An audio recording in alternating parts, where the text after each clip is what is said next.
রব্বুল আলামিনের দরবারে কালিমাতু শুকর। বর্তমান এমন একটি সময়ে আমরা আল্লাহর কোরআনের তাফসীর শোনার জন্য সমবেত হয়েছি,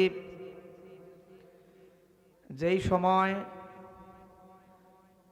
মুসলিম উম্মাহের বিরাট একটা জনগোষ্ঠী যারা ফিলিস্তিনে বসবাসরত, তারা আজকে সেখানে ইহুদি খ্রিস্টান কর্তৃক চরমভাবে জুলুম এবং নির্যাতনের শিকার। এবং আমাদের পার্শ্ববর্তী প্রতিবেশী রাষ্ট্র ইন্ডিয়া, এবং এই ইন্ডিয়াতেও আমাদের লক্ষ লক্ষ কোটি কোটি মুসলিম উম্মাহ বসবাস করে। তারাও সংখ্যালঘু হিসাবে সেই দেশের জমিনে আজকে চরমভাবে নির্যাতিত এবং নিপীড়িত। এই ব্যাপারে কোনো সন্দেহের অবকাশ। বিগত 16 বছর বাংলাদেশের মুসলিম উম্মাহ, বিশেষ করে জাতির শ্রেষ্ঠ সন্তান, আকাশের নিচে জমিনের উপরে তাজদারি মদিনা আশরাফুল আম্বিয়া সেরে তাজ সৈয়দুল মুরসালিন ইমামুল আউয়ালিন ওয়াল আখিরিন রাহমাতুল লিল আলামিন মুহাম্মাদুর রাসূলুল্লাহ সাল্লাল্লাহু আলাইহি ওয়াসাল্লামের সফল উত্তরসূরি হযরত উলামায়ে কেরাম বিগত 16 বছর আমরা যেই কোরআনুল কারীমের তাফসীর শোনার জন্য আজকে সমবেত হয়েছি, এই কোরআন ছিল বিগত 16 বছর চরমভাবে জুলুম আর অত্যাচারের শিকার। এবং এই কোরআনের ধারক বাহক হযরত উলামায়ে কেরাম, এরাও ছিল সবচাইতে বেশি অত্যাচারের শিকার। জোরে বলেন ঠিক কি ঠিক নয়? আজকে মহান রব্বুল আলামিন ফেরাউন আর নমরুদের উত্তরসূরি জালিম ফ্যাসিস্ট স্বৈর শাসকের হাত থেকে রব্বুল আলামিন আমাদেরকে মুক্তি দান করেছেন। জাতির শ্রেষ্ঠ সন্তান হযরত উলামায়ে কেরামের পবিত্র জবান থেকে আজকে আপনারা কোরআনুল কারীমের প্রবল আকর্ষণে আজকে এখানে সমবেত হয়েছেন। আমার রাসূল সরকারে দো আলম বলেছেন, মান জালাহুল কুরআন আমামাহু, যে ব্যক্তি আল্লাহর কোরআনকে সামনে রাখবে, কাদাহু ইলাল জান্নাহ, এই কোরআন তাদেরকে আল্লাহর জান্নাত পর্যন্ত পৌঁছে দেবে। ওমান জালাহুল কুরআন খালফাহু, আর যে ব্যক্তি আল্লাহর কোরআনকে পিছনে ঠেলে রাখবে, সাকাহু ইলান নার, ওই ব্যক্তিদেরকে আল্লাহর কোরআন জাহান্নামে নিয়ে নিক্ষেপ করবে। জোরে বলেন ঠিক কিনা? সুতরাং বিগত 16 বছর যারা কোরআনের আওয়াজকে বন্ধ করে দিয়েছিল, উলামায়ে কেরামের কণ্ঠকে যারা রুদ্ধ করে দিয়েছিল, এদেশের মসজিদের মিম্বরে স্বাধীনভাবে কথা বলতে যারা বাধা প্রদান করেছিল, আমরা নিঃসন্দেহে বলতে পারি ওরা আবু জাহল, সাইবা, উতবা, ফেরাউন আর নমরুদের প্রেতাত্মা ছাড়া আর কিছু হতে পারে। সম্মানিত উপস্থিতি, আজকে অত্যন্ত ভারাক্রান্ত হৃদয় নিয়ে আমি আপনাদের সামনে কোরআন থেকে আলোচনা করার জন্য এখানে উপস্থিত হয়েছি। রাসূল করিম সাল্লাল্লাহু আলাইহি ওয়াসাল্লামের উপরে আকাশ থেকে আল্লাহ সুবহানাহু ওয়া তাআলা 30 পারার একখানি আসমানি গ্রন্থ নাজিল করেছেন। ওই গ্রন্থের নাম হচ্ছে আল কোরআন। জোরে বলেন নাম কি? একটু আওয়াজ দিয়ে বলুন নাম কি? আল কোরআন। এই কোরআনুল কারীমের মধ্যে আল্লাহ জাল্লা শানুহু বলেছেন, সত্যিকার অর্থে কোরআনের আওয়াজকে যারা স্তব্ধ করে, কোরআনের আওয়াজকে যারা বন্ধ করে দিতে চায়, এই মানুষগুলা নিঃসন্দেহে কাফের এবং মুনাফিক ছাড়া আর কিছু হতে পারে। সম্মানিত উপস্থিতি, আজ থেকে 1500 বছর পূর্বে আবু জাহল যখন মক্কাতুল মুকাররমার প্রেসিডেন্ট ছিল, ওই সময় তাদের জাতীয় সংসদের মধ্যে তারা আইন পাশ করে নিয়েছিল, الذين كفروا لا تسمعوا لهذا القرآن والغوا فيه لعلكم تغلبون। আবু জাহলদের 1000 বছর পূর্বে তাদের সংসদে আইন পাশ করেছিল। তারা ঘোষণা করেছিল লা তাসমাউ লিহাদাল কুরআন, এই কোরআনের আলোচনা যখন মুহাম্মদুর রাসূলুল্লাহ করে, আল্লাহর রাসূলের পবিত্র জবানে এই কোরআনকে তোমরা শুনবে না। এই কোরআনের আওয়াজ যেখানেই তোমরা শুনবা ওই জায়গার মধ্যেই তোমরা গন্ডগোল করবে, হট্টগোল করবে। আল্লাহর কোরআনের আওয়াজ তোমরা জীবনেও নিজেরা শুনবে না, অপরকেও শুনতে দিবে না। এই আইনগুলা আজ থেকে 1500 বছর পূর্বে আবু জাহল, সাইবা অথবা কাফেরদের নেতৃবৃন্দ তাদের জাতীয় সংসদে পাশ করে নিয়েছিল। জোরে কোন ঠিক কিনা? আমরা আজকে 1500 বছর পরে দেখলাম বিগত 16-17 বছর আল্লাহর কোরআনের আওয়াজকে বন্ধ করার জন্য হেন কোনো ষড়যন্ত্র নাই, ওই স্বৈর শাসকগুলা করে নাই। জোরে বলেন ঠিক কিনা? ভাইরা আমার, আল্লাহ জাল্লা শানহু বলেছেন যারা নাকি সত্যিকার অর্থে আল্লাহর কোরআনের আওয়াজকে বন্ধ করতে চায়, এই মানুষগুলা নিজেদেরকে যতই মুমিন মুসলমান দাবি করুক, কঠিনকালেও তারা মুমিন হতে পারে না। ওই মানুষগুলা নিঃসন্দেহে কাফের এবং মুনাফিক ছাড়া আর কিছু হতে পারে না। জোরে কোন ঠিক কিনা? ভাইরা আমার, আল্লাহ জাল্লা শানহু সূরা আত-তাওবার মধ্যে বলেছেন আল মুনাফিকুনা ওয়াল মুনাফিকাতু বা'দুহুম মিন বা'দ। এই দুনিয়াতে যত মুনাফিক পুরুষ আছে আর যত মুনাফিক নারী আছে, এই মানুষগুলা তারা হচ্ছে একে অপরের বন্ধু। জোরে বলেন ঠিক কিনা? আমরা বিগত বছর যারা কাফেরদেরকে দেখেছি, মুনাফিকদেরকে দেখেছি, তারা সবাই একে অপরের সহযোগী ছিল, কেউ কারো বিরোধী ছিল না। যার কারণে তারা সাংগঠনিকভাবে যেই দলই করুক না কেন, যখনই আল্লাহর কোরআনকে বন্ধ করে দেওয়া লাগবে, হাদিসের কথাগুলিকে বন্ধ করে দেওয়া লাগবে, জাতির শ্রেষ্ঠ সন্তান উলামায়ে ইকরামকে যখন জেলে নিয়ে বন্দী করা লাগবে, এই ব্যাপারে সকল কাফের এবং মুনাফিকরা এক অভিন্ন সিদ্ধান্ত গ্রহণ করত। আওয়াজ দিয়া কোন ঠিক কিনা? সুতরাং ভাইয়ারা আমার, আল্লাহ তাআলা বলেন এদের গুণগুলা, এদের সিফতগুলা কি দেখো। দুনিয়াতে যারা কাফের এবং মুনাফিক তাদের গুণ কি আল্লাহ বলেন, ইয়া'মুরুনা বিল মুনকারি ওয়া ইয়ানহাউনা আনিল মা'রুফি ওয়া ইয়াকবিদুনা আইদিয়াহুম। জোরে কোন আল্লাহু আকবার। এই দুনিয়াতে যারা কাফের, যারা মুনাফিক, তাদের 1 নাম্বার গুণ হলো তারা সৎ কাজের আদেশ দিবে না, অসৎ কাজ কখনো তারা নিষেধ করবে না। জোরে কোন ঠিক কিনা? আমাদের সমাজে মদের আসর আছে, গাঁজার আসর আছে, ও বন্ধু সুদ আছে, জুয়া আছে, ঘুষ আছে। জোরে বলেন আছে কি নাই? এমন কোন মন্ত্রণালয় ছিল না, স্বরাষ্ট্র মন্ত্রণালয়ে যাবেন ঘুষের ছড়াছড়ি, ও বন্ধু ভূমি মন্ত্রণালয়ে যাবেন ঘুষের ছড়াছড়ি, অর্থ মন্ত্রণালয়ে যাবেন ঘুষের ছড়াছড়ি, ও বন্ধু এলজিডি মন্ত্রণালয়ে যাবেন ঘুষের ছড়াছড়ি। এমন ঘুষ আর দুর্নীতি বিগত 16 বছর তারা করেছে। ও বন্ধু, একটা পদ্মা সেতু করে এরকম 70টা পদ্মা সেতুর টাকা যারা নাকি বিদেশের সুইস ব্যাংকের মধ্যে পাচার করে দিল, ওই মানুষগুলা নিঃসন্দেহে জাহান্নামী ছাড়া আর কিছু হতে পারে না। জোরে বলেন ঠিক কিনা? ভাইরা আমার, আল্লাহ তাআলা বলেন নাসুল্লাহ ফানাসিয়াহুম, তারা সৎ কাজের আদেশ অসৎ কাজকে তারা কেন ঘৃণা করত? সৎ কাজের আদেশ আর অসৎ কাজ করলে তাদের গায়ের মধ্যে কেন জ্বালা ধইরা যাইতো? কারণ হলো নাসুল্লাহ, তারা আল্লাহ তাআলাকে ভুলে গিয়েছিল। জোরে কোন ঠিক না?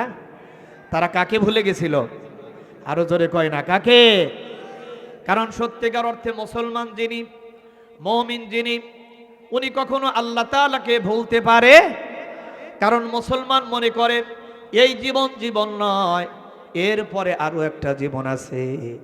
ওই জীবনে ময়দানে মাহশারে দাঁড়ায়া রব্বুল আলামিনের দরবারে এই জাগতিক সকল কর্মকাণ্ডের জবাবদিহি করা লাগবে। জোরে কোন ঠিক কিনা? কিন্তু ওরা মহান রব্বুল আলামিনকে বিগত 16 বছর ভুলে গেছিল।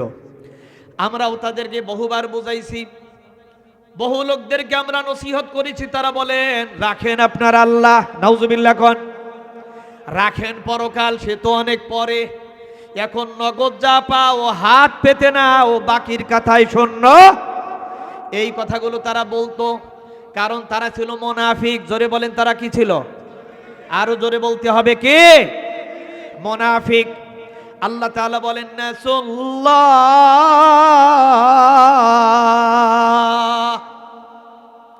তারা আল্লাহ তাআলাকে ভুলে গেছিল। সত্যিকার অর্থে যেই জাতি তার রবকে ভুলে যায়, তার স্রষ্টাকে ভুলে যায়, তার মালিককে ভুলে যায়, তার বানানেওয়ালাকে ভুলে যায়, ওই মানুষ কখনো গুনাহ থেকে নিজেকে নিবৃত রাখতে পারে না। আজ থেকে ১৫০০ বছর পূর্বে হযরত সাহাবা ইকরামের মতো মানুষ, হযরত ওমরে ফারুকের মতো দুর্ধর্ষ একজন মানুষ, এই মানুষগুলা তারা কালিমা পড়ে মুসলিম হয়েছিল কেন? তারা বিশ্বাস করেছিলেন অন্তরের ভিতরে একটা কথা, আমার একজন বানানেওয়ালা আছে, আমার একজন রব আছে, যেই রব আমার আপাদ মস্তক প্রত্যেকটা অঙ্গ প্রত্যঙ্গকে 100% পূর্ণতা দিয়া সৃজন করেছেন। সুতরাং গোলামি যদি করতেই হয় ওই রবের গোলামি করব। জোরে বলেন ঠিক কি ঠিক নয়? মাটির তৈরি করা মূর্তি আমার দেবতা হতে পারে না, মাটির তৈরি করা প্রতিমা এটা আমার পূজনীয় হতে পারে না, আকাশের সূর্য আমার সেজদা পেতে পারে না, আকাশের নক্ষত্র আমার সেজদা পেতে পারে না। আমার সেজদা পাবেন তিনি, আলা লাহুল খালক ওয়াল আমরু, সৃষ্টি যার, আইন চলবে। আর জোরে বলেন সৃষ্টিকার, জোরে বলতে হবে সৃষ্টিকার, সুতরাং আইন চলবে। আপনারা এখন বলুন তো দেখি, আমাদের এই ৫৬,০০০ বর্গ মাইলের দেশে আমাদের স্বরাষ্ট্র অর্থ মন্ত্রণালয়, পররাষ্ট্র মন্ত্রণালয়, ভূমি মন্ত্রণালয় সহ এমন কোনো সেক্টর নাই, প্রত্যেকটা জায়গার মধ্যে দুর্নীতি আছে কি নাই? জোরে বলেন ছিল কি ছিল না? এখনো আছে কি নাই? দুর্নীতি কি মুক্ত হয়েছে? ভাইয়েরা আমার, বর্তমান ডক্টর ইউনূস সরকার এত বেশি দুর্নীতি দূর করার জন্য সংগ্রাম করতেছে, আন্দোলন করতেছে, কিন্তু তারা তাদের আন্দোলনের সফলতার মুখ দেখতে পাচ্ছে না। কারণ সফলতার মুখ তো দেখার কথা নয়, কারণ শস্যের মধ্যে যদি ভূত থাকে সেই শস্যে দিয়ে কখনো ভূত তাড়ানো যায় না। জোরে কোন ঠিক না? বর্তমান সরকারের মধ্যেও এরকম ফ্যাসিস্ট স্বৈর শাসকদের অসংখ্য দালাল আজকে রয়ে গেছে, যাদের কুপ্ররোচনায় আজকে দুর্নীতির বোঝায় এখনো বাংলাদেশকে সইতে হচ্ছে। কথা বলেন ঠিক কিনা? ভাইরা আমার, চূড়ান্তভাবে বাংলাদেশের প্রত্যেকটা সেক্টর থেকে যদি আমরা অন্যায়, দুর্নীতি, পাপাচার আর আমানতের খেয়ানতকে যদি আমরা চিরদিনের জন্য বিদায় করাতে চাই, তাহলে আমাদেরকে জাতীয় সংসদে পাঠাতে হবে আল্লাহর কোরআনকে। জোরে বলেন ঠিক কিনা? সুতরাং ওই কোরআনী অনুশাসন আসুক। আপনারা চান তো ইনশাআল্লাহ? কারা কারা চান? দুই হাত তুলে লিল্লাহি তাকবীর। জোরে বলতে হবে লিল্লাহি তাকবীর। কোরআন সুন্নাহর আলো, কোরআন সুন্নাহর আলো, লিল্লাহি তাকবীর। ভাইরা আমার, খুব ভালো করে খেয়াল করুন, আল্লাহ তাআলা বলেন নাসুল্লাহ,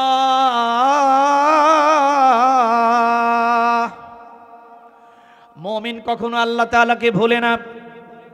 একমাত্র কাফের এবং মুনাফিক যারা, তারাই আল্লাহ তাআলাকে ভুলে যায়।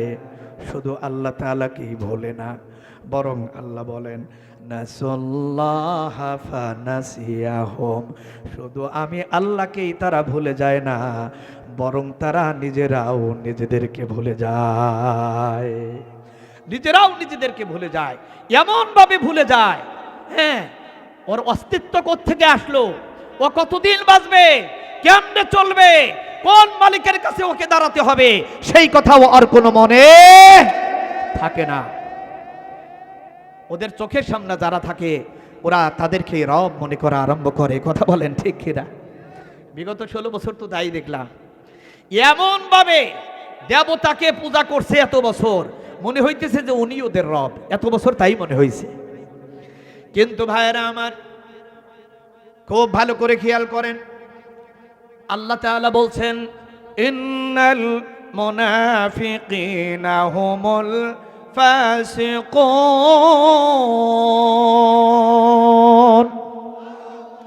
আল্লাহ তাআলা বলেন, এই দুনিয়াতে যারা মুনাফিক নারী এবং পুরুষ আছে, সেই মুনাফিক নারী এবং পুরুষ তারা সবাই হলো পাপিষ্ঠ। জোরে বলেন তারা কি? আস্তে বলবেন না, জোরে বলেন তারা কি?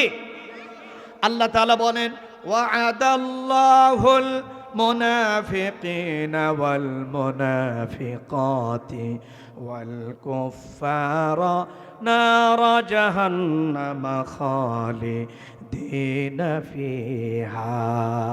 জোরে কন্না আল্লাহু আকবার। ভাইরা আমার, খুব ভালো করে খেয়াল করেন, আল্লাহ তাআলা সেই মুনাফিকদের সাজার রায় আসমান থেকে ঘোষণা দিতেছে। জোরে বলেন কোন জায়গা থেকে? আরো জোরে বলেন কোন জায়গা থেকে? ভাইরা আমার, ফেরাউনের যুগে ফেরাউন জুলুম অত্যাচার করেছিল। ফেরাউন মনে করেছিল আকাশের মালিক আল্লাহ বোধ হয় দেখে না। নমরুদের যুগে নমরুদ জুলুম অত্যাচার করেছে, এমন জুলুম অত্যাচারের নিষ্টিমরা চালিয়েছিল। তৎকালীন মুসলিম সমাজ তৎকালীন নবীদের কাছে গিয়া তারা কান্নাকাটি করত, ধন্না দিত। তারা বলতো মাতা নাসরুল্লাহ, এত জুলুম আর অত্যাচার আমাদের উপর হইতেছে নবী, কখন রব্বুল আলামিনের পক্ষ থেকে আসমানি সাহায্য আমাদের জন্য আসবে? এত বেশি জুলুম অত্যাচার সেই জামানার মধ্যে হইতেছিল। সেই অত্যাচারের বর্ণনা দিতে গিয়া কুরআনুল কারীমের মধ্যে আল্লাহ তাআলা বলছেন সানুকাত্তিলু আবনাআকুম ওয়া নাস্তাহয়ি নিসাআকুম। ওই জামানার যারা নারী, ওই জামানার যারা সন্ত্রাসী জনগোষ্ঠী, স্বৈর শাসক যারা ছিল, তাদের চেলাচামুন্ডাগুলা যারা নাকি নারী ছিল, এই নারীদেরকে তারা জীবন্ত বাঁচায়া রাখত। কিন্তু সমাজের পুরুষ যারা ছিল, এই পুরুষদেরকে তারা হত্যা করত, দিনেও হত্যা করত, রাতেও হত্যা করত। পুরুষদেরকে ধরে নিয়ে ডান হাত কেটে দিত, বাম পা কেটে দিত, আবার 2 দিন পরে ও বন্ধু ডান পা কেটে দিত, বাম হাত কেটে দিত, আবার ডান কান কেটে দিত, 2 দিন পরে বাম কান কেটে দিত। এইভাবে করে তিল তিল করে তাদের উপর জুলুম অত্যাচার করা হয়েছিল। ভাইরা আমার, ঠিক অনুরূপভাবে তাদের পক্ষ থেকে জুলুমের ট্রেনিং নিয়া বিগত 16 বছর এই দেশের মুমিন মুসলমানরা বিছানায় শান্তিভাবে ঘুমাতে পারে? জোরে বলেন ঘুমাতে পারছে? এদেশের উলামায়ে কেরাম পালায়ে বেড়াইছে, তাদের হাতের মধ্যে, পায়ের মধ্যে, মাজার মধ্যে বেড়ি লাগায়া তাদেরকে জেলখানার মধ্যে বছরের পর বছর বন্দী করে রাখা হয়েছে। আজ থেকে 1500 বছর পূর্বে আমার আপনার নবী সরকার দু আলম মুহাম্মদুর রাসূলুল্লাহ সাল্লাল্লাহু আলাইহি ওয়াসাল্লামকে ঠিক একই কায়দায় সে আবি তালিবের মধ্যে আল্লাহর রসুলকে 3 বছর বন্দিখানায় তারা আটকে রেখেছিল। জোরে কর নাউযুবিল্লাহ। ভাইরা আমার, বর্তমান মক্কাতুল মুকাররমা খানায়ে কাবা যেই জায়গায় অবস্থিত, ওই খানায়ে কাবার ডান পাশ দিয়া কিছু দূর আগায়া গেলে আমার আপনার প্রিয় নবীর জন্ম ভিটা পাওয়া যায়। জোরে কোন আল্লাহু আকবার। আমার আপনার নবী যেই জায়গার মধ্যে শুভাগমন করেছেন, ওই বাড়িটা সৌদি সরকার এখন দোতলা একটা বিল্ডিং করে রাখছে। ওই বিল্ডিং এর মধ্যে সেখানে লাইব্রেরি করে রাখা হয়েছে। কারণ আমার নবীর কাছে সর্বপ্রথম যেই আয়াত নাজিল হয়েছিল সেই আয়াতই ছিল জ্ঞান ও বিজ্ঞানের আয়াত, কোরআন শিক্ষার আয়াত। পৃথিবীর মানুষকে একজন মানুষে যেন অশিক্ষিত কুশিক্ষিত না হয়, সব যেন সুশিক্ষায় শিক্ষিত হইয়া আল্লাহর এই সুন্দর বসুন্ধরাকে সুন্দর করে সাজাতে পারে, নিজের ইহকালীন জীবন, পারিবারিক জীবন, সমাজ জীবন, রাষ্ট্রীয় জীবনকে যেন সুন্দর করতে পারে। আল্লাহর এই জমিনকে সুন্দর করার জন্য একজন কুশিক্ষিত অশিক্ষিত গণ্ডমূর্খ মানুষগুলা দিয়া কখনো আল্লাহর বসুন্ধরা সুন্দর হয় না। আল্লাহর সৃজনশীল এই পৃথিবীকে সুন্দর করার জন্য আল্লাহর কোরআনের শিক্ষার প্রয়োজন হয়। জোরে কোন ঠিক কিনা? এই কারণে আল্লাহর রসুলের ওই জন্মভিটাটাকে দোতলা একটা বিল্ডিং করে সেখানে একটা লাইব্রেরি করে রাখা হয়েছে। জোরে কোন সুবহানাল্লাহ। আমার আপনার নবী যেই জায়গার মধ্যে আসছেন ওই বাড়িটার ঠিক পিছনের দিকে যেই পাহাড়, ওই পাহাড়ের নাম হলো জাবালে কোবাইস। সুবহানাল্লাহ কোন। ওই জাবালে কোবাইস আমি আজ থেকে প্রায় 2 মাস হয়ে গেল আমি গেছিলাম। আমি স্বচক্ষে আমার আম্মাকে নিয়ে জাবালে কোবাইস পাহাড়ের সামনে দাঁড়িয়েছি। ও বন্ধু, ওই জাবালে কোবাইসের পাশে আজকে খানায়ে কাবার মধ্যে আপনারা যেই হাজরে আসওয়াদ পাথরটা দেখেন, যেই হাজরে আসওয়াদ লাহু আইনানে, হাসরের ময়দানে যখন উঠবে এই হাজরে আসওয়াদের পাথরের মধ্যে আল্লাহ তাআলা আমার আপনার 2টা চোখের মতো অনুরূপ 2টা চক্ষু দান করবেন। জোরে কোন সুবহানাল্লাহ। ওই চক্ষু দিয়া হাজরে আসওয়াদ আমাকে আপনাকে দেখবে। যারা হাজরে আসওয়াদকে চুম্বন করেছিল, হাজরে আসওয়াদ হাসরের মাঠে বলবে, আল্লাহ, যেই মানুষগুলা আমি হাজরে আসওয়াদকে চুম্বন করেছিল অথবা স্পর্শ করেছিল ওই মানুষগুলার কথা আমার মনে পড়ে। আল্লাহ, এই মানুষগুলার জন্য আমি তোমার কাছে সুপারিশ করতেছি। রব্বুল আলামিন, এই মানুষগুলাকে তুমি জাহান্নাম থেকে মুক্তি দিয়া জান্নাতীদের তালিকাভুক্ত করে দাও। সুবহানাল্লাহ। এই হাজরে আসওয়াদ পাথরটা এই জাবালে কুবাইসের পাদদেশে এটা সেখানে রাখা ছিল। রাসূল করিম সাল্লাল্লাহু আলাইহি ওয়াসাল্লামের সময় যখন এই খানায়ে কাবা নির্মাণ হয়, আমার আপনার প্রিয় নবী উনি নিজে কাঁচা ইটগুলো পিঠে বহন করে এই খানায়ে কাবা যখন নির্মাণ করেন, বন্ধুরে আমার, ওই সময় এই হাজরে আসওয়াদকে রাসূল সাল্লাল্লাহু আলাইহি ওয়াসাল্লাম উনি নিজে কি করেন, এই হাজরে আসওয়াদকে বিভিন্ন এলাকার বিভিন্ন গোত্রের নেতৃবৃন্দকে সঙ্গে নিয়ে হাজরে আসওয়াদকে এই কাবা শরীফের সাথে ফিট করে দেন। জোরে কোন আল্লাহু আকবার। ভাইরা আমার, এই কথা বলা আমার মাকসাদ ছিল না। আমি যে এই কথা বলতে চাই, এই যে জাবালে কুবাইস পাহাড়, এই পাহাড়টা হলো সেই পাহাড় যেই পাহাড়ের উপরে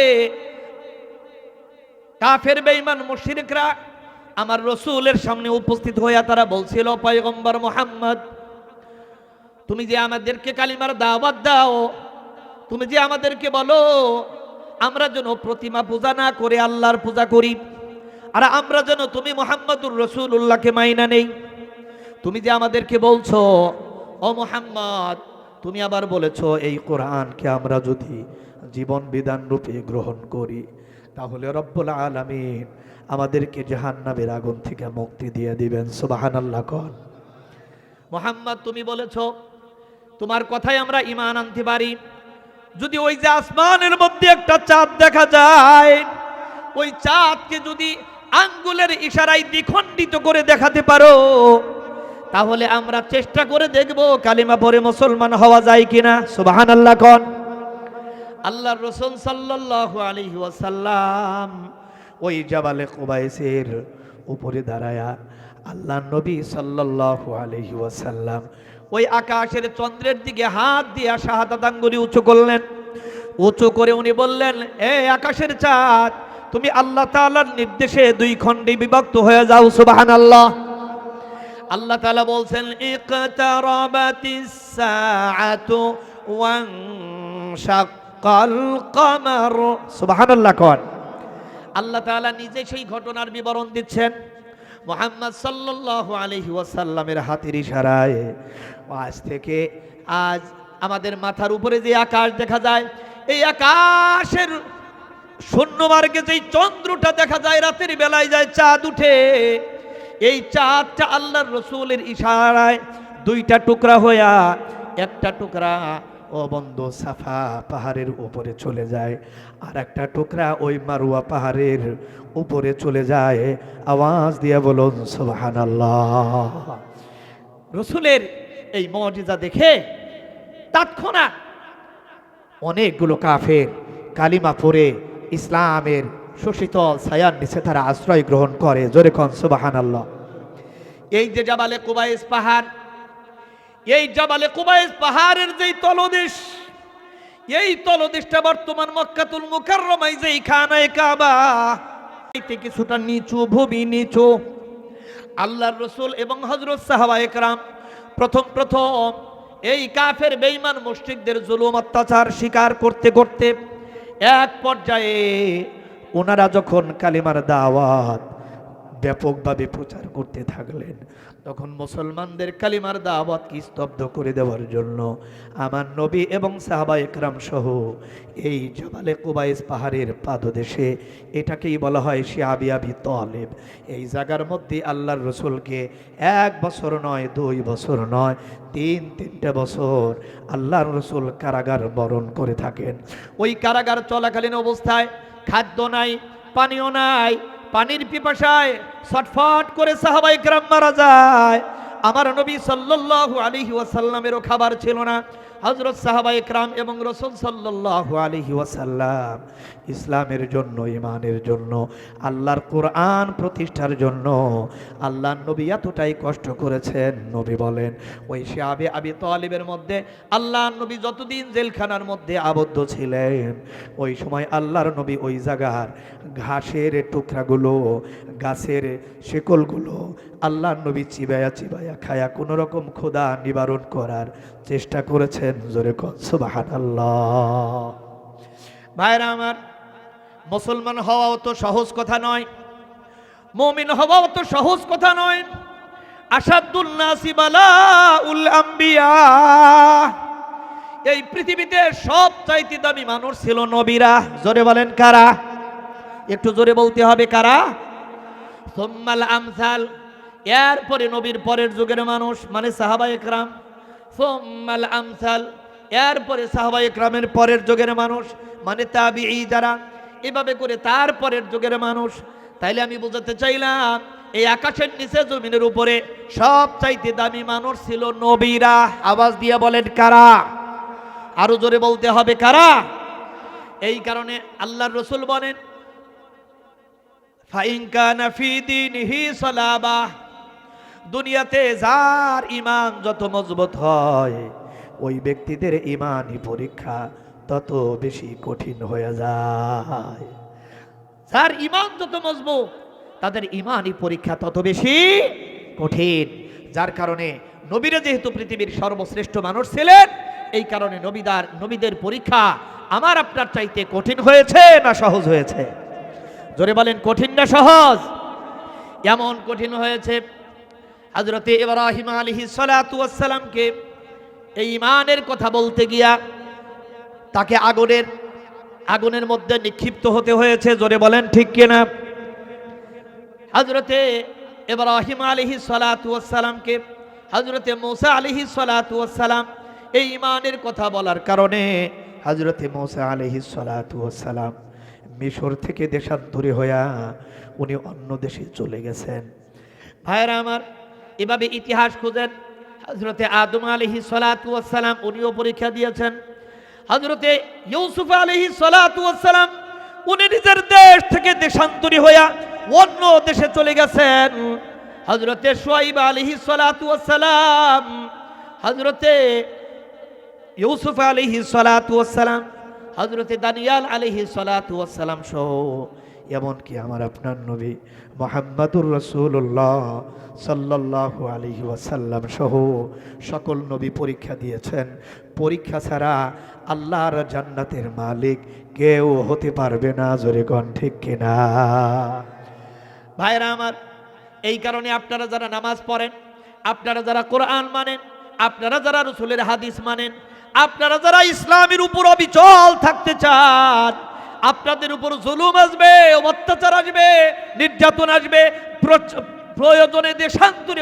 রাদিয়াল্লাহু তাআলা আনহু উনিও মদিনার দিকে রওনা। মদিনার দিকে যখন রওনা, তৎকালীন কাফের জনগোষ্ঠী সুহাইব রুমিকে আটকায় ধরছে। আরে সুহাইব, দাঁড়াও, কই যাও রাতের অন্ধকারে?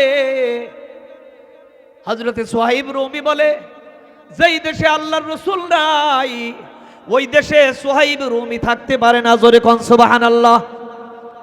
হযরতে সাহাবা ইকরাম নবীর কেমন আশিক ছিলেন।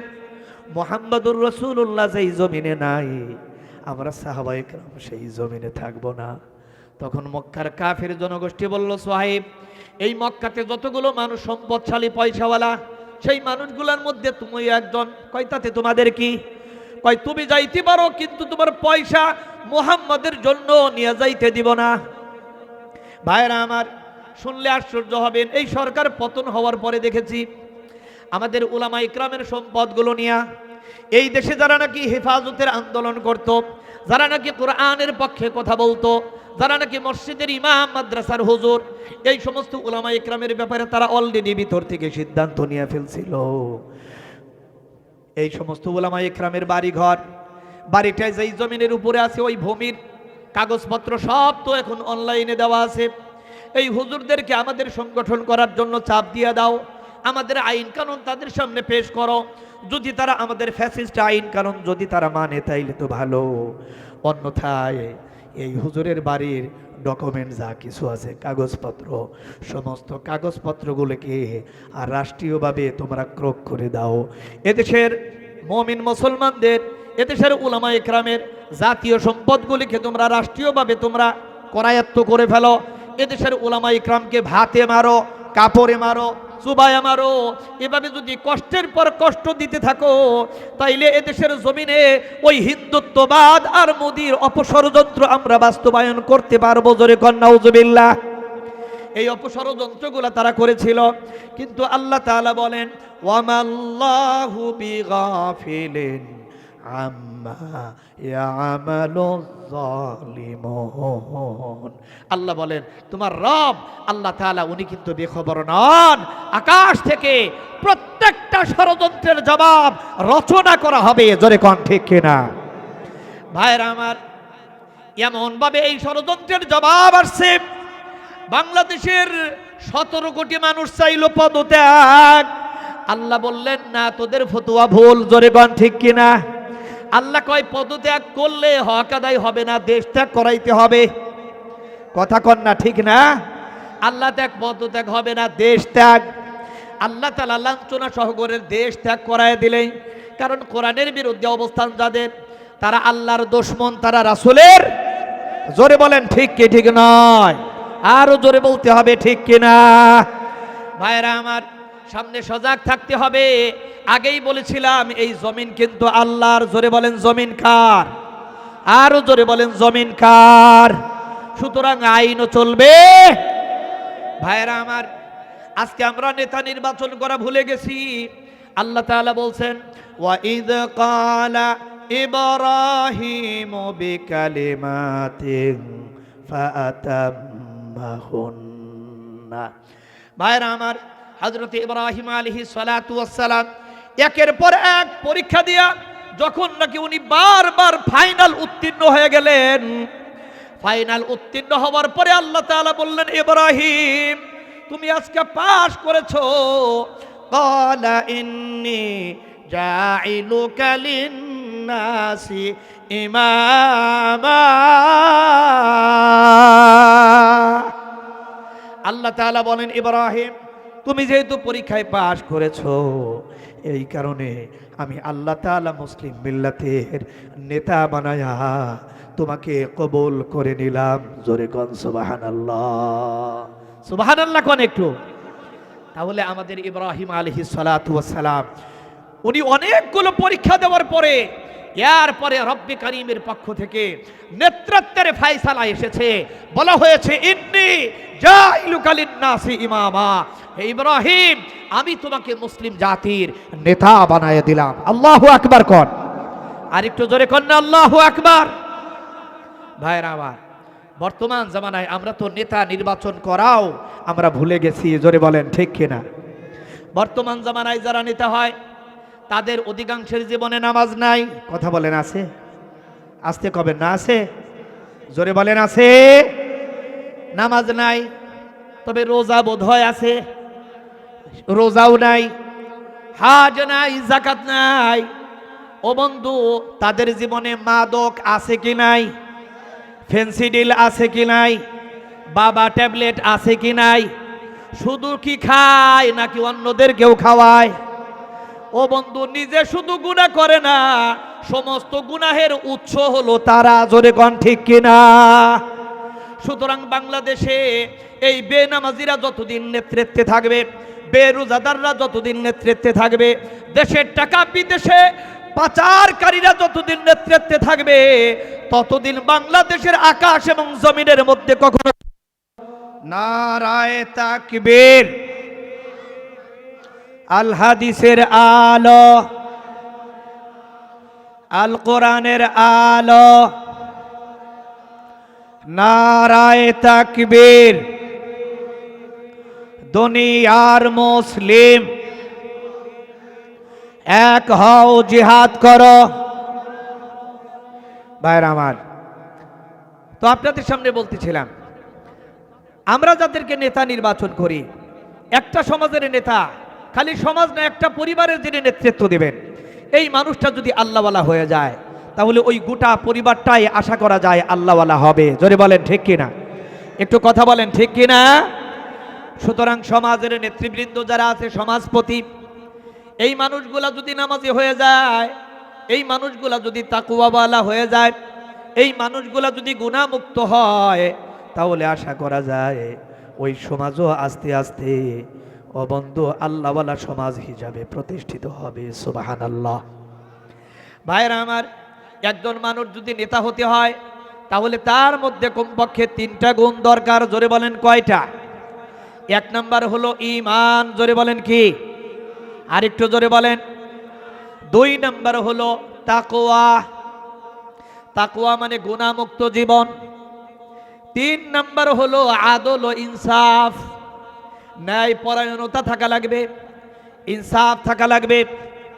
নিজের আত্মীয় স্বজন দেখলে, নিজের আত্মীয় স্বজন যদি অপরাধী হয়, ওই অপরাধীকে মুক্তি দিয়া অনাত্মীয় ব্যক্তিকে ফাঁসায় দেওয়া, এটা ইনসাফগার কোনো মাতব্বরের কাজ হতে পারে?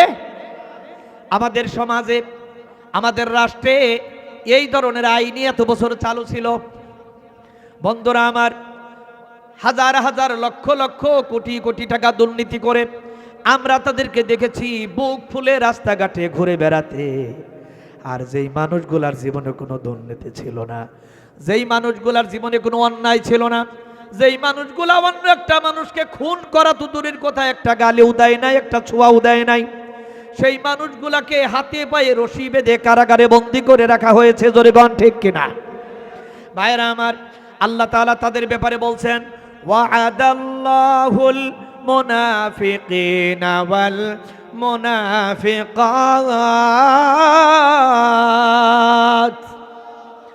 আল্লাহ তাআলা বলেন, এই সমস্ত মুনাফিক নারী এবং পুরুষ যারা আছে, তাদের জন্য আল্লাহ তাআলা বলেছেন, ওয়াল কুফারা নারা জাহান্নামা খালিদিনা ফিহা হিয়া হাসবুহুম ওয়া লাআনাহুমুল্লাহ।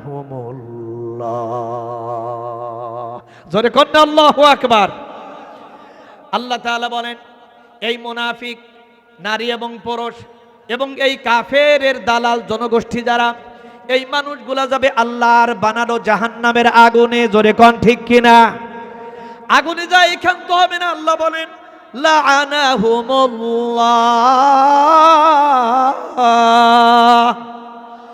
আল্লাহ তাআলা বলেন, ওদের উপরে আমি আল্লাহ তাআলা লানত করেছি, অভিশাপ দিয়েছি।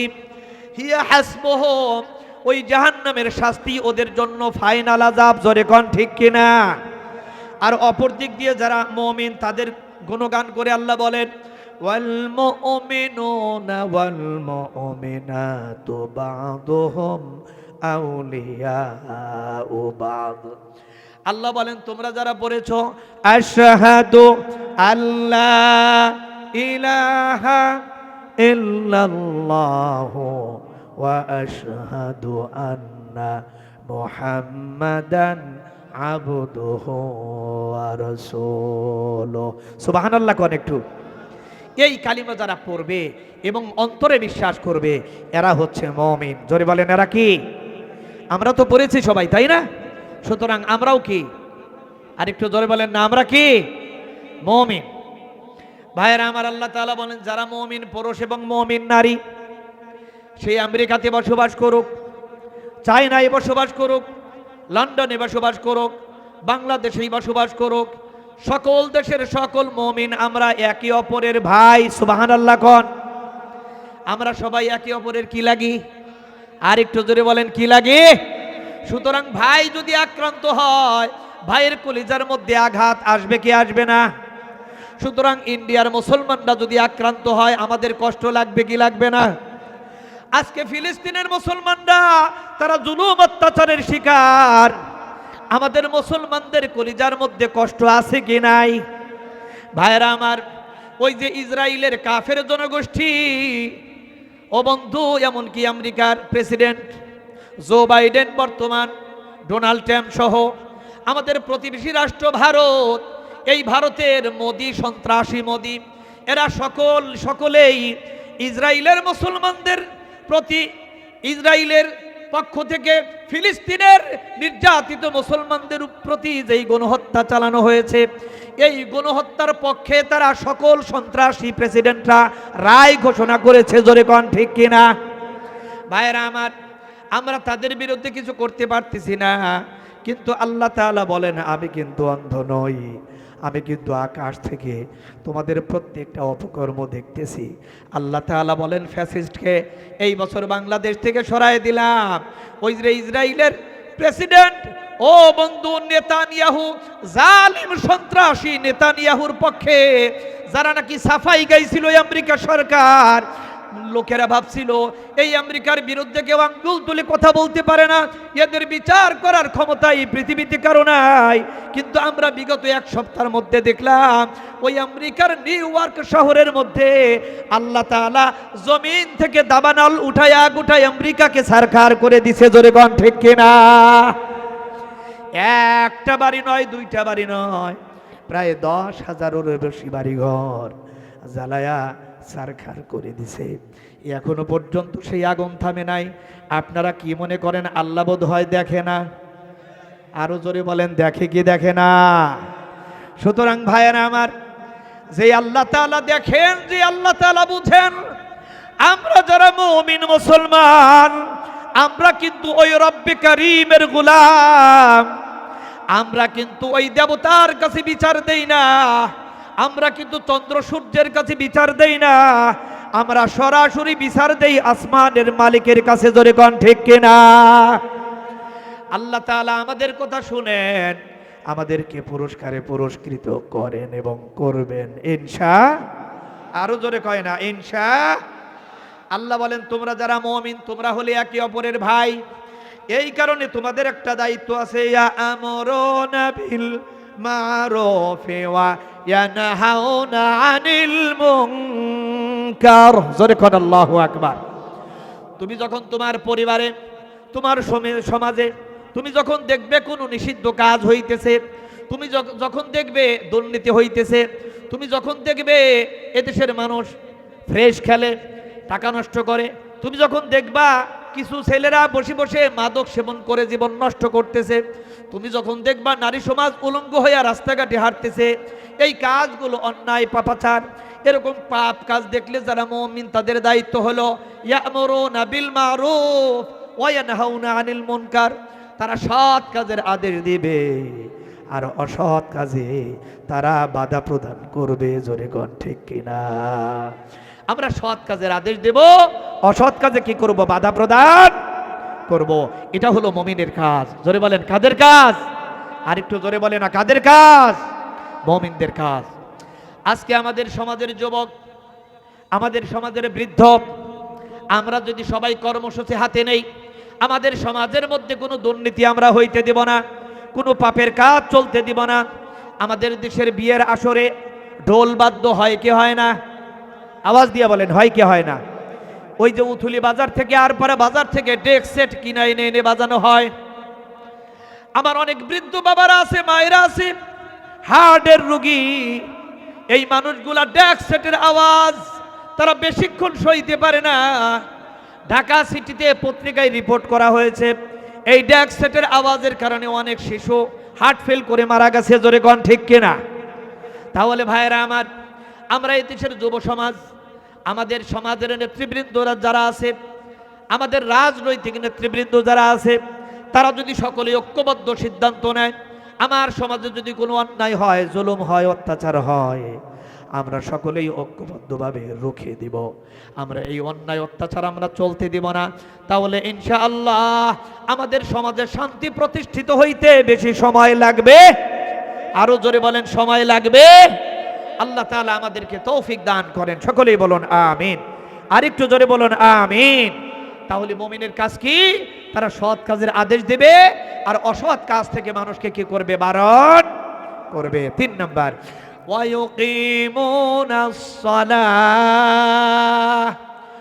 মুমিনের 3 নাম্বার কাজ হলো সৎ কাজের আদেশ, অসৎ কাজের নিষেধের পাশাপাশি দৈনিক 5 বেলা মুমিন নামাজ আদায় করবে। জোরে বলেন কয় বেলা?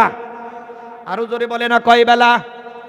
4 নাম্বার, ওয়ায়ুতুনাজ যাকাত।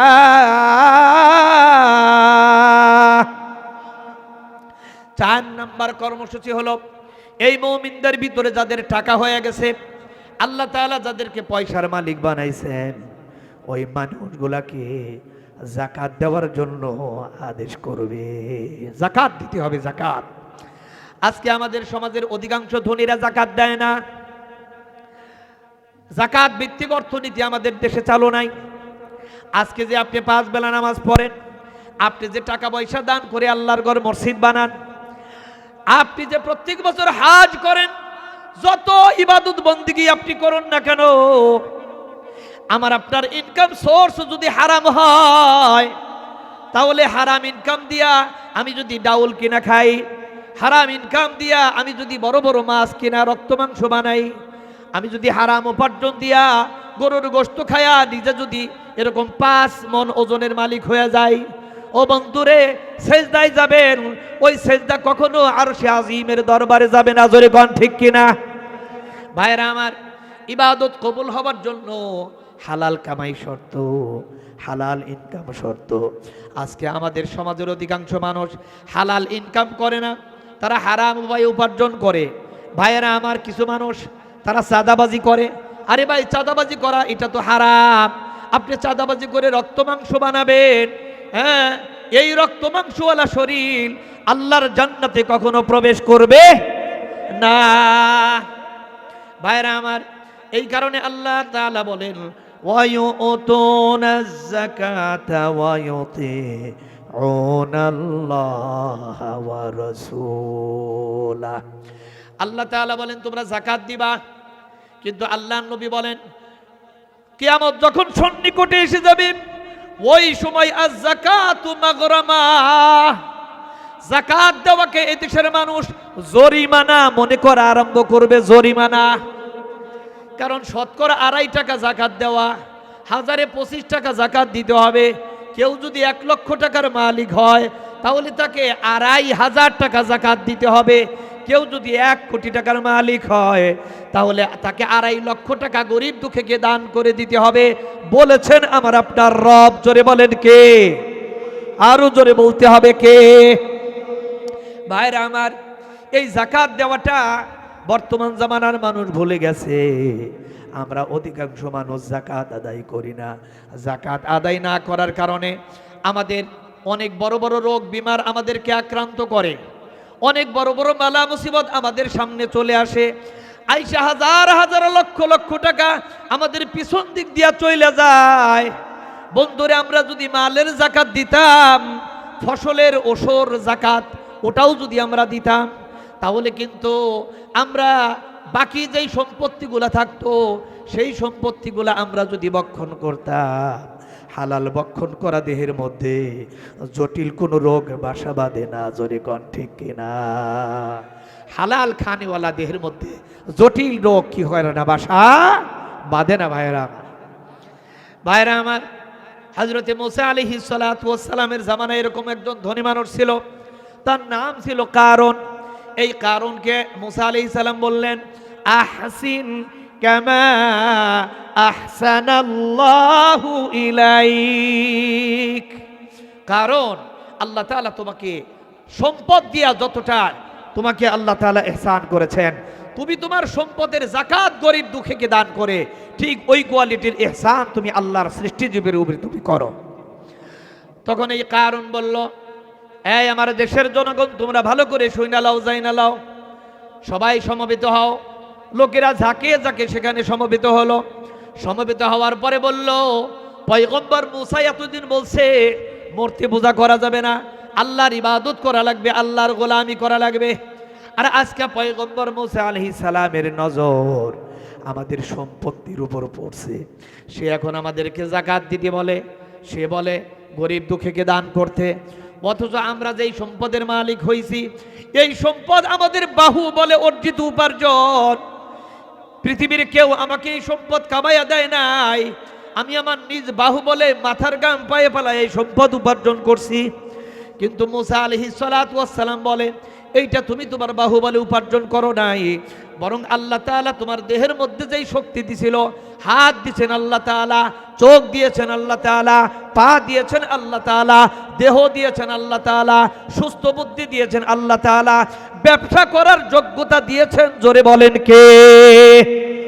তাহলে আল্লাহ তাআলা সব দিয়েছেন, তুমি বাহু বলে কি করে এগুলো অর্জন করলে? বরং বলো এইগুলো বাহু বলে তুমি উপার্জন করতে পারো নাই, বরং তোমার রব আমার রব আল্লাহ তাআলা তোমাকে আপনাকে নিজ দায়িত্বে দয়া করে এটা দান করেছেন, জোরে কোন সুবহানাল্লাহ। বাস কারণ এই কথা মানল না। কারণ বলল, মুসা আমরা তোমার কথা মানি না। কয় না মানলে আল্লাহর শাস্তির অপেক্ষা করো। তখন কারুন চিন্তা করলো মুসা আলাইহিস সালামকে কিভাবে শায়েস্তা করা যায়, আবার সেই ষড়যন্ত্র। কারুন মনে মনে চিন্তা করলো, বিরাট বড় একটা মাহফিল ডাকবো, একটা সম্মেলন ডাকবো, যেই সম্মেলনে প্রধান বক্তা করব হযরতে মুসা আলাইহিস সালামকে। ওরা পরিকল্পিতভাবে সম্মেলন ডাকলো, ওই মঞ্চে মুসা আলাইহিস সালামকে প্রধান বক্তা হিসেবে রাখা হলো। আর এদিক দিয়া একজন নর্তকী, একজন করাপ্টেড বাজি, একজন মহিলা, একজন জেনাকার, টাকার বিনিময়ে যেই মহিলা চরিত্র নষ্ট করে, এরকম একজন বদকার মহিলাকে টাকা দিয়া তারা ভাও করে ফেললো। ওই মহিলাকে বলল, মহিলা মুসা আলাইহিস সালাম যখন এই মহাসম্মেলনের মধ্যে উনি কথা বলবেন, ওয়াজ করবেন, নসিহত করবেন, ওই সময় মুসা আলাইহিস সালাম নসিহত করলে যখন সুনির্দিষ্ট একটা সিগন্যাল আমরা দিব, ওই সময় তুমি বলবে মুসা আলাইহিস সালাতু ওয়াস সালাম আবার চরিত্র নষ্ট করেছে, জোরে কোন নাউজুবিল্লাহ। চিন্তা করছেন? আমরা এই হাজার হাজার বছর পরেও একই কায়দা দেখলাম। আল্লামা মামুনুল হকের মতো লোক, একজন শাইখুল হাদিস, তার চরিত্র নষ্ট করার জন্য তার আপন স্ত্রীর ব্যাপারে মিথ্যা অপবাদ দিয়ে বলা হলো এই হুজুর সোনারগাঁ রিসোর্টে কি করেছে, জেনা ব্যভিচার করেছে, জোরে কোন নাউজুবিল্লাহি মিন যালিক। আরে ভাই, এদেশের উলামা ইকরামের উপর চরিত্র হরণের এই যে খারাপ ষড়যন্ত্র, এটা তো আজকের নতুন না, এটা পুরাতন যুগের ষড়যন্ত্র, জোরে কোন ঠিক কিনা? নবীরা কি কখনো জেনা করতে পারে? জোরে বলেন। নবীরা ব্যভিচার করতে পারে? নবীরা কোনো নারীর চরিত্র কি নষ্ট করতে পারে? পারে না। মুসা আলাইহিস সালাতু ওয়াস সালাম ওয়াজ করতেছেন মহাসম্মেলনে, উনি বললেন কেউ যদি জেনা ব্যভিচার করে তার শাস্তি হলো মৃত্যুদণ্ড। তখন ওই কারণ আইসা মুসা নবীর কয়, পয়গম্বর মুসা বলো তো দেখি, ওই জেনা ব্যভিচারের মতো জঘন্য কাজ যদি কোনো নবী করে তাহলে তার শাস্তি কি? তখন মুসা আলাইহিস সালাতু ওয়াস সালাম বললেন, জেনা ব্যভিচারের মতো জঘন্য কাজ এটা কোনো নবী করতে পারে না, জোরে কোন ঠিক কিনা? কোনো নবীরা জেনা ব্যভিচার করতে, আদম আলাইহিস সালাতু ওয়াস সালাম থেকে আমাদের প্রিয় নবী পর্যন্ত যতগুলো নবী আল্লাহ তাআলা পৃথিবীতে পাঠিয়েছেন, একজন নবীও কখনো পরনারীর কাছে বিবাহ ছাড়া যান নাই, তারা সকলেই যাদের কাছে গিয়েছেন বিবাহ করে স্ত্রীর মর্যাদা দিয়া তারপরে গিয়েছেন, কখনো জেনে ব্যভিচারের মিথ্যা তকমা তাদের গায়ের সাথে লাগানো সম্ভব নয়। মুসা আলাইহিস সালাম বললেন, রে ভাই, নবীরা কখনো জেনা ব্যভিচার করতে পারে না, পয়গম্বররা কখনো বিবাহ ছাড়া অন্য নারীর শরীরে স্পর্শ করতে পারে না। কই সেটা তো বুঝলাম, কিন্তু আমি জানতে চাই যদি করে তাইলে কি হবে? তখন মুসা আলাইহিস সালাতু ওয়াস সালাম বললেন, জেনা ব্যভিচার যেই করুক তার শাস্তি হলো মৃত্যুদণ্ড। তখন ওই মহিলাকে পিছন দিক থেকে ডাইকে আনা হলো। ওই মহিলাকে বলা হলো, কারণ ডাইকে বলল, মুসা আমাদের কাছে সাক্ষী আছে তুমি নাকি জেনা করছাও। নাউজুবিল্লাহ কইলেন না। তখন মুসা আলাইহিস সালাতু ওয়াস সালাম বললেন, আমি জেনা করছি, সাক্ষী কই? সাক্ষী নিয়ে আসো। ওই ভাড়া করা মহিলাকে ডাইকে আনা হলো স্টেজের মধ্যে। স্টেজের মধ্যে আনা হলে ওই মহিলা ওই মহাসম্মেলনের মধ্যে দাঁড়ায়া মহিলা বলার কথা, পয়গম্বর মুসা আমার চরিত্র নষ্ট করছে, এইটা বলার কথা।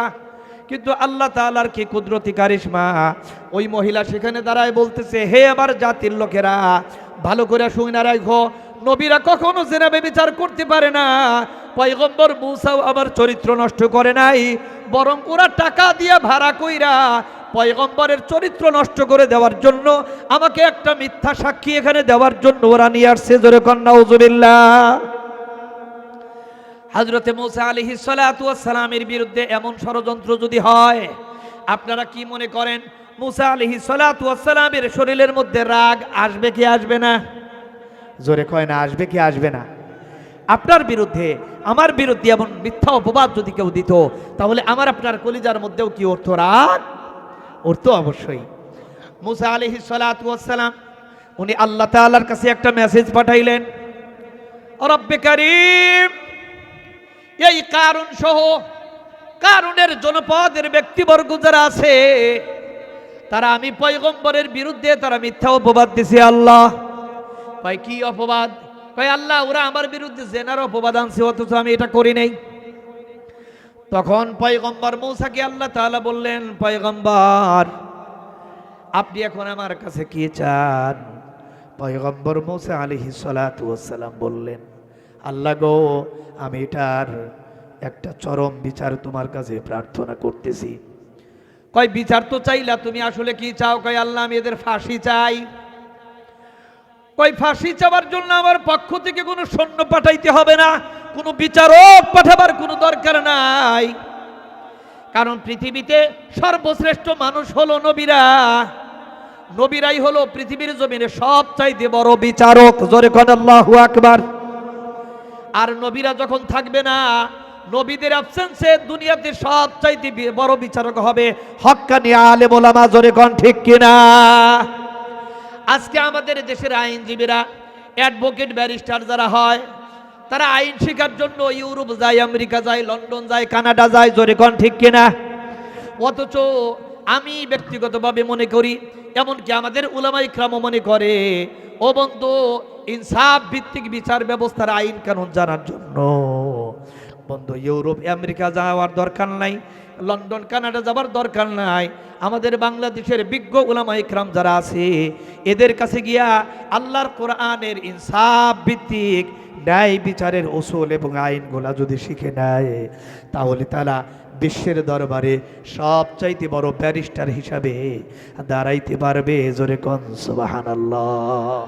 সবচাইতে বড় আইনজীবী হিসাবে তারা বিশ্বের দরবারে মাথা উঁচু করে দাঁড়াতে পারবে, কারণ এই কোরআনুল কারীম হচ্ছে বিশ্ববিখ্যাত একমাত্র কেবলমাত্র আসমানি আইন গ্রন্থ, যেই গ্রন্থের শুরু থেকে শেষ পর্যন্ত যতগুলো আইন, যতগুলো উসুল আর সংবিধান উল্লেখ করা হয়েছে, সব কিছু নিরঙ্কুশ রব্বে কারীমের পক্ষ থেকে নির্ভুল সংবিধান। জোরে কোন ঠিক কিনা? ভাইরা আমার, আমি আপনাদেরকে বলতে চাই, আলোচনার দীর্ঘ করতে চাই না খুব বেশি একটা।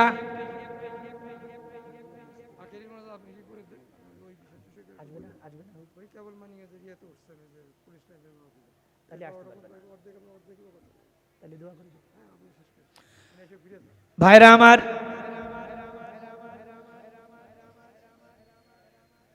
আলোচনার দীর্ঘ করতে চাই না। প্রধান বক্তা যিনি আসার কথা, ব্যাড নিউজ। আগেই ধারণা করেছিলাম এরকম একটা কিছু ঘটতে পারে।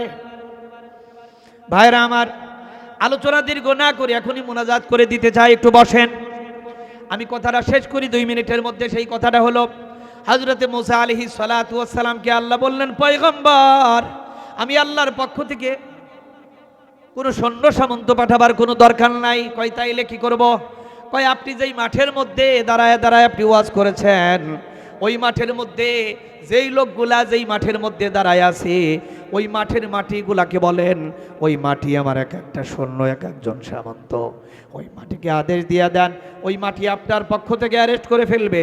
হযরতে মুসা আলাইহিস সালাতু ওয়াস সালাম আল্লাহকে ডেকে বললেন, আল্লাহ মাটিকে ডেকে বললেন, মাটি তুমি আল্লাহ তাআলার নির্দেশে এই জালিমগুলার পা পর্যন্ত গ্রাস করে ফেলো। জোরে কোন আল্লাহু আকবার। মুসা আলাইহিস সালাতু ওয়াস সালাম উনি আল্লাহর নির্দেশে মাটিকে যখন হুকুম করেছেন, করার সাথে সাথে এই মাটি ফাঁকা হইয়া ওই জালিমগুলার গিরা পর্যন্ত গ্রাস করে ফেলছে। জোরে কোন আল্লাহু আকবার। ভাইয়েরা আমার, এইবারে ওই লোকগুলা, ওই জালিম মানুষগুলা মুসা আলাইহিস সালাতু ওয়াস সালামকে ডেকে বলে, হে পয়গম্বর মুসা, আমরা আমাদের ভুল বুঝতে পারছি, দয়া করে তুমি আমাদেরকে ক্ষমা করে দাও। পয়গম্বর মুসা আলাইহিস সালাতু ওয়াস সালাম আবার মাটিকে বললেন, মাটি তুমি 2 ভাগ হয়ে যাও, তুমি 2 টুকরা হইয়া আর ফাঁকা হইয়া ওই মানুষগুলার বুক পর্যন্ত গ্রাস করে ফেলো। মাটি আবার আল্লাহর নির্দেশে এই বুক পর্যন্ত জালিমগুলার গ্রাস করে নেয়। এরপরে ওই লোকগুলা মুসা আলাইহিস সালামকে এটাকে বলতেছে, পয়গম্বর মুসা, আপনি আমাদেরকে ক্ষমা করে দেন, আমরা আর ভুল করব না। পয়গম্বর মুসা আলাইহিস সালাতু ওয়াস সালাম আবার ডেকে বললেন, মাটি হে, এই লোকগুলাকে তুমি পুরোপুরি গ্রাস করে নাও। পয়গম্বর মুসা আলাইহিস সালাতু ওয়াস সালামের আদেশে বাইরে আমার মাটি ওই সবগুলো জালিম মানুষগুলোকে, যাকাত অনাদায়ী মানুষগুলোকে ওই মাটি পুরাটাই যখন গ্রাস করে নিল, নেওয়ার পরে আল্লাহ তাআলা আকাশ থেকে ডাক দিয়ে বললেন, ও পয়গম্বর মুসা আলাইহিস সালাতু ওয়াস সালাম, একে একে 2-3 বার এই মাটিকে তুমি বারবার আদেশ করেছো, মাটি বারবার নিজেকে ফাঁকা করে অপরাধীগুলাকে নিজের পেটের মধ্যে ঢুকায় নিছে। আর প্রত্যেকবার ঢুকায় নেবার আগে এই অপরাধীগুলা বারবার তোমাকে ডাকতেছিল, ক্ষমা চাইতেছিল, এরপরেও তুমি তাদেরকে ক্ষমা করো নাই। কিন্তু আমি আল্লাহ তাআলা আমার ইজ্জতের কসম করে বলছি, ওই বান্দাগুলা, অপরাধী বান্দাগুলা যদি তুমি পয়গম্বরের কাছে বারবার ক্ষমা না চায়া, আমি আল্লাহর কাছে একবার যদি ডাক দিয়ে বলতো, মাওলা আমরা ভুল করে ফেলছি, আর জিন্দেগিতে তোমার পয়গম্বরের সাথে নাফরমানি করব না, আমি আল্লাহকে একবার ডাক দিলে আমি আল্লাহ তাআলা তাদেরকে এই গুনাহ থেকে মাফ করে দিতাম। জোরে কোন সুবহানাল্লাহ। ভাইরা আমার, সেই আল্লাহ তাআলা কেমন রব, কেমন রব। এই কারণে আজকের তিলাওয়াতকৃত আয়াতের শুরুতে আমি বলছিলাম, কাইফা তাকফুরুনা বিল্লাহ। আল্লাহ তাআলা বলছেন, কিভাবে তুমি তোমার সেই রবকে অস্বীকার করো। কাইফা তাকফুরুনা বিল্লাহি ওয়া কুনতুম আমওয়াতা। আল্লাহ বলেন, অথচ তুমি ছিলে মৃত। ফাআহইয়াকুম, আল্লাহ বলেন আমি আল্লাহ তোমাকে জীবন দান করেছি। সুম্মা ইউমীতুকুম, আবার তোমাকে মরণ দিয়ে দিব। সুম্মা ইউহয়িকুম, আবার ময়দানে মাহশারে তোমাকে আবার জীবিত করে উঠাবো। জোরে বলেন আল্লাহ তাআলা পারবেন কি পারবেন না? জোরে বলেন পারবেন কি পারবেন না? তাহলে আয়াতের মধ্যে আমরা মৃত হইলাম 2 বার, জীবিতও হইছি 2 বার। আল্লাহ বলছেন, ওয়া কুনতুম আমওয়াতা, তুমি ছিলে সর্বপ্রথম মৃত, আবার তোমাকে আমি জীবিত করলাম। তার মানে ও বন্ধু, আমরা যেদিন হাল আতা আলাল ইনসানি হিনুম মিনাদ দাহরি লাম ইয়াকুন শাইআম মাযকুরা, নিজের বাবার পিঠের মধ্যে পানির আকারে ছিলাম, ওই পানির মধ্যে আমরা কেউ জীবিত ছিলাম না, আমরা সেদিনও ছিলাম মৃত।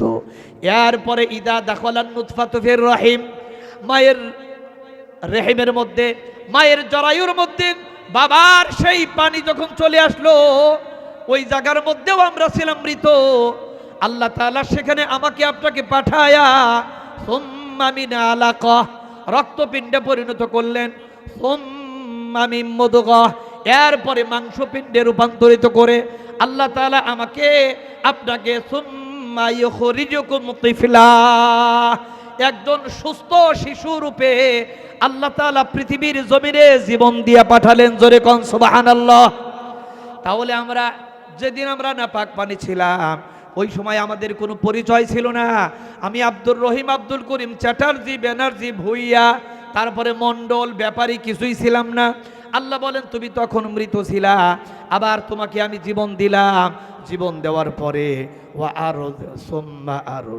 সুম্মা আরযালুহুম লিতাবলুগু আশুদ্দাকুম ওয়া লিতাকুনু শুয়ুখা। আল্লাহ তাআলা বলেন একটা পরিণত বয়স পর্যন্ত, বৃদ্ধ হওয়া পর্যন্ত আমি আল্লাহ জাল্লা শাআনুহু আমি তোমাকে বাঁচায়া রাখলাম। জোরে কন্না আল্লাহু আকবার। তাহলে যেই আল্লাহ তাআলা তোমাকে এরকম নিস্তিত্ব থেকে অস্তিত্ব দান করতে পারেন, অস্তিত্ব দান করার পরে 60 বছর, 70 বছর, 80 বছর চলে যাওয়ার পরে আল্লাহ তাআলা বলেন তোমাকে আবার সুম্মা ইউমীতুকুম, আবার মৃত্যুর কোলে তোমাকে আমি শোয়াইয়া দিয়া এরপরে সুম্মা ইউহয়িকুম, আবার পরকালীন জীবনে আমি রব্বে কারীম তোমাদেরকে আবার জাগ্রত করব, আবার তোমাদেরকে জীবন দান করব। এমন একটা জীবন দান করব ওই জীবনের শুরু আছে কিন্তু শেষ নাই। সুতরাং ওই পরকালীন জীবনকে বিশ্বাস করে যারা, তারা হচ্ছে মুমিন। আর যারা পরকালীন জীবনকে অস্বীকার করে, পরকালীন জীবনকে যারা ভুলে যায়, ওরাই অবিশ্বাসের গোষ্ঠী, ওরাই হচ্ছে আল্লাহ বিরোধী গোষ্ঠী। ওদের দ্বারাই এই দুনিয়াতে বিপর্যয় সৃষ্টি হয়, অশান্তি সৃষ্টি হয়। আওয়াজ দিয়া বলেন ঠিক কি ঠিক নয়? ভাইয়েরা, আমার আলোচনা আর দীর্ঘ নয়, আমি একটু পরে মুনাজাত দিয়ে দেই। যেই মসজিদ মাঠে আপনারা আসছেন, কোনো কালেকশন নয়, আমরা কোনো কালেকশন করবো না, টেনশন করেন না। আমি বলি একটা আওয়াজ আপনাদের কাছে দিয়ে যাই। যেই মসজিদের মাঠে আপনারা আসছেন, এই মসজিদ একটু আওয়াজ দিয়ে বলবেন এটা কার ঘর? একটু জোরে বলেন না, কার ঘর? আল্লাহ তাআলার ঘর। এ আল্লাহর ঘর, এই আল্লাহর ঘর, এই আল্লাহর ঘরের খাদেম ছিলেন দুইজন নবী। আন-তাহিরা বাইতিয়া লিত-তাইফিন ওয়াল কাইমিন ওয়ার রুকআইস সুজুদ, হযরত ইব্রাহিম, হযরত ইসমাঈল আলাইহিমাস সালাতু ওয়াস সালাম। এই দুইজন নবী উনি যখন ওনাদের জামানায় যখন কাবা নির্মাণ করে, কাবা নির্মাণ করার পরে উনি বলছিলেন রব্বানা তাকাব্বাল মিন্না ইন্নাকা আনতাস সামিউল আলিম। আয় আল্লাহ, আমাদের পক্ষ থেকে এই নির্মাণ, এই প্রচেষ্টাকে তুমি কবুল করো। তখন আল্লাহ তাআলা তাদেরকে বলছিলেন নির্মাণ কাজ তো সমাপ্ত হইল, কিন্তু এই মসজিদকে দেখাশোনা করার জন্য, এই মসজিদকে সুশৃঙ্খলভাবে পরিচালনা করার জন্য, এই মসজিদকে ধুয়া মুইসা ঝাড়ু দিয়া সাফ করে রাখার জন্য, আমার ওই সমস্ত বান্দাদের জন্য যারা মসজিদে আইসা রুকু করবে, সেজদা করবে, আর কাবা শরীফের চারপাশে যারা তোয়াফ করবে, এই কারণে তাই সেই মুসল্লিদের নামাজ এবং রুকু সেজদা এইগুলো সুন্দরভাবে আদায় করার, সুন্দর পরিবেশ রক্ষার জন্য আমি আল্লাহ তাআলা তোমাদের দুইজন নবীকে দায়িত্ব দিলাম। আল্লাহ তাআলা হযরত ইব্রাহিম, ইসমাঈল আলাইহিস সালাতু ওয়াস সালামকে দায়িত্ব দিয়ে দিয়েছিলেন। সুতরাং সেই নবীরা নবী হওয়ার পরেও তারা কাবা ঘর ঝাড়ু দিয়েছেন, তারা কাবার মুতাওয়াল্লি ছিলেন, তারা আল্লাহর ঘর মসজিদকে ধুয়ে মুইসা সাফ রাখছেন। জোরে কর আল্লাহু আকবার। সুতরাং আল্লাহর ঘর মসজিদের একজন ন্যূনতম সহযোগী হিসাবে আজকে যারা আপনারা ছিলেন, এতদিন যারা ছিলেন, এখনো যারা আছেন, ভবিষ্যতে যারা থাকবেন, ইনশাআল্লাহ আল্লাহ তাআলার এই ঘরের সহযোগী হিসাবে, আল্লাহর ঘরের খাদিম হিসাবে আমরা ইনশাআল্লাহ নিজেকে রাখতে প্রস্তুত আছে কি নাই? একটু দুই হাত তুলে লিল্লাহি তাকবীর। আল্লাহ তাআলা কবুল করেন, সকলেই বলুন আমিন। আর একটু জোরে বলুন আমিন। ভাইরা আমার, আল্লাহর ঘর মসজিদ, আল্লাহর ঘর মসজিদ যেই ভূখণ্ডে থাকে, ওই ভূখণ্ডে আরশে আজিম থেকে সরাসরি রহমতের বৃষ্টি বর্ষিত হয়। চিৎকার মেরে বলুন সুবহানাল্লাহ, সুবহানাল্লাহি ওয়া বিহামদিহি। ভাইরা আমার, একটা অভিজ্ঞতার কথা বলেই আলোচনা শেষ করতে চাই। আমি তো আপনাদের দোয়ায় ছোট্ট মানুষ, তারপরেও বিভিন্ন ডিস্ট্রিক্টে আমাকে যাইতে হয়। আমি দেখে আমার অভিজ্ঞতার কথা বলছি। কোনো একটা জায়গায় গিয়েছিলাম, সেখানে গিয়ে দেখলাম ওই এলাকার, ওই মহল্লার প্রত্যেকটা বাড়ির প্রতিটা মা বোন যারা আছে, প্রত্যেকটা মা বোন ওই মাদ্রাসা এবং মসজিদের তারা এক একজন কমিটির সদস্য। জোরে কন্যা সুবহানাল্লাহ, আরেকটু জোরে কন্যা আল্লাহু আকবার। ভাইরা আমার, কেমনে?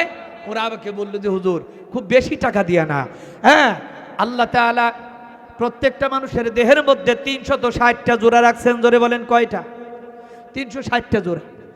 আল্লাহ নবী বলেন প্রত্যেক দিন সকালবেলা আমার উম্মতের জন্য জরুরি এই যে হাতের মধ্যে জয়েন্ট, আঙ্গুলের মধ্যে জয়েন্ট, একটা দুইটা তিনটা, দেখেন ছোট্ট একটা আঙ্গুলের মধ্যে 3-4টা জয়েন্ট, এইভাবে করে এখানে জয়েন্ট, এখানে আছে জয়েন্ট, মাজার মধ্যে জয়েন্ট, হাঁটুর মধ্যে জয়েন্ট, পায়ের আঙ্গুলের মধ্যে জয়েন্ট, এভাবে করতে করতে একটা নয় দুইটা নয় 360টা জয়েন্ট আল্লাহ তাআলা রেখেছেন। আল্লাহর রাসূল বলেন আমার উম্মতের জন্য উচিত প্রত্যেকটা জয়েন্টকে সুস্থ রাখার জন্য প্রত্যেক দিন সকালবেলা উঠে 360টা টাকা অন্তত আল্লাহর রাস্তায় সাদাকা করে দেওয়া। জোরে কোন সুবহানাল্লাহ। কিন্তু দুঃখজনক হলেও সত্যি, এই 360টা টাকা একজন মানুষ দৈনিক কি দান করা সম্ভব? জোরে বলেন সম্ভব? সম্ভব না। এই কারণে রসুল বলেন, সুন্দর বলেছি, রসুল বলেন আমার উম্মত যদি ছোট্ট থেকে ছোট্ট একটা নেক কাজ করে, যদি সে বইলা ফেলাই সুবহানাল্লাহ, পড়েন না একটু, আরেকটু জোরে কন্যা আল্লাহু আকবার, জোরে বলেন লা ইলাহা ইল্লাল্লাহ ওয়ালিল্লাহিল হামদ, জিকির করছি না? নবীজি বলেন আমার উম্মত যদি ছোট্ট ছোট্ট নেক কাজ করে, যদি একবার সুবহানাল্লাহ পড়ে ফেলায়, তাহলে একটা জয়েন্টের কাফারা হয়ে যায়। সুবহানাল্লাহ কন, আরেকটু জোরে কয় না রে সুবহানাল্লাহ।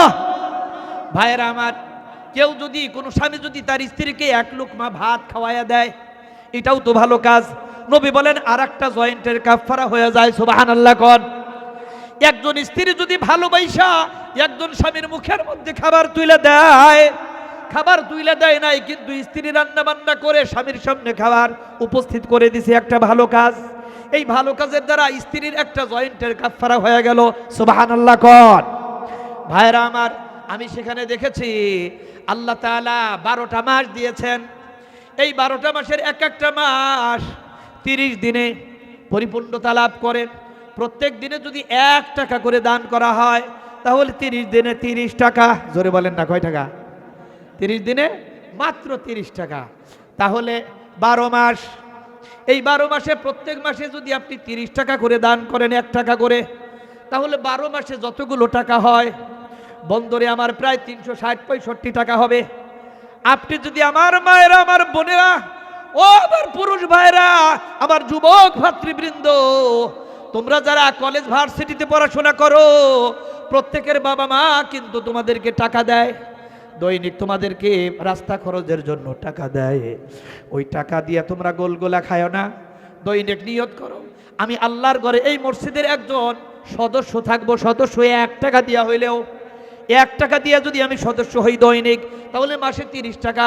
আপনি বছরে যখন এখানে তাফসীরুল কোরআন মাহফিল হয়, অন্তত 365 খানা টাকা আপনি 1 বছর পর আপনার কাপড়ের গিঠে বাইদে আপনি লয়ে আসবেন। পারবেন নি? কারা কারা পারবেন একটু 2 হাত তুলে। আমি তো পারবো ইনশাআল্লাহ। একটু জোরে বলেন লিল্লাহে তাকবীর। জোরে বলতে হবে লিল্লাহে তাকবীর। কোরআন সুন্নাহর আলো, লিল্লাহে তাকবীর। মসজিদ আছে যেখানে, মাদ্রাসা আছে যেখানে, জিকির আছে যেখানে, কোরআন আছে যেখানে, আল্লাহ তাআলা সবাইকে কবুল করেন। সকলেই বলুন আমিন। আর একটু জোরে বলুন আমিন। আমি পরামর্শ দিয়ে গেলাম আপনাদেরকে, আমি তো আপনার পার্শ্ববর্তী মসজিদের ইমাম, এখন আমার বাড়ি এখন উথুলিতে। আপনারা সবসময় আমাকে দেখেন, আমাকে কাছে ডাকেন, মহাব্বত করেন, ভালোবাসেন। স্যার আমার কাছে কয়েকদিন গেছে, আলহামদুলিল্লাহ বয়স হয়ে গেছে। আমি আপনাদের জন্য দোয়া করি, আল্লাহ তাআলা আপনাদেরকে সুস্থ রাখেন। আল্লাহ আমাদের জন্য দোয়া করবেন।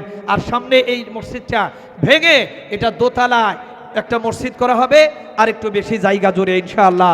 আমাদের মা বোন পর্দার অন্তরালে যারা আছেন, আপনাদেরকে আমি বলবো, আপনারা অন্তত মসজিদের ন্যূনতম একজন সদস্য হিসাবে নিজের নাম আল্লাহর দপ্তরে লিপিবদ্ধ করার জন্য আপনারা মানসিকভাবে তৈরি থাকুন ইনশাআল্লাহ। মাত্র 365 টাকায় ইনশাআল্লাহ বছরে একবার যখন এখানে তাফসীরুল কোরআন মাহফিল হবে, ইনশাআল্লাহ আপনার কাপড়ের গিটে বাইদা ইনশাআল্লাহ 365 টাকা এই মসজিদের সদস্য হিসাবে আপনারাও ইনশাআল্লাহ নিয়ে আসবেন। আর পুরুষ আমরা যারা আছি আলহামদুলিল্লাহ, আমাদেরকে আল্লাহ তাআলা কামাইয়ের খাজানা দিয়ে দিয়েছেন আলহামদুলিল্লাহ। কত টাকা কত পয়সা তো কত জায়গায় আমরা ভাঙি। ইনশাআল্লাহ আল্লাহর ঘর মসজিদে ইনশাআল্লাহ নিয়মিত মাসিক 500, 1000, 2000 টাকা সহযোগিতা করে আল্লাহ ঘর মসজিদ নির্মাণে আমরা যদি অংশগ্রহণ করতে পারি, ইনশাআল্লাহুল আজিজ হাশরের ময়দানে হযরত ইব্রাহিম আলাইহিস সালাতু ওয়াস সালাম, হযরত ইসমাঈল আলাইহিস সালাতু ওয়াস সালাম সহ সরকারে দু আলম আমার আপনার পেয়ারা নবী নূরে মুজাসসাম মুহাম্মদুর রাসূলুল্লাহ সাল্লাল্লাহু আলাইহি ওয়াসাল্লামের সাথে ময়দানে মাহশারে ইনশাআল্লাহ মিছিল সহকারে আল্লাহর জান্নাতে যাওয়ার ইনশাআল্লাহ সুযোগ আমাদের জন্য তৈরি হবে ইনশাআল্লাহ। সকলেই বলুন ইনশাআল্লাহ। সবাই ইনশাআল্লাহ আমার জন্য দোয়া করবেন। আমরা ইনশাআল্লাহ এখনই দোয়া করে দিই। আল্লাহুম্মা সাল্লি আলা সাইয়্যিদিনা মুহাম্মদ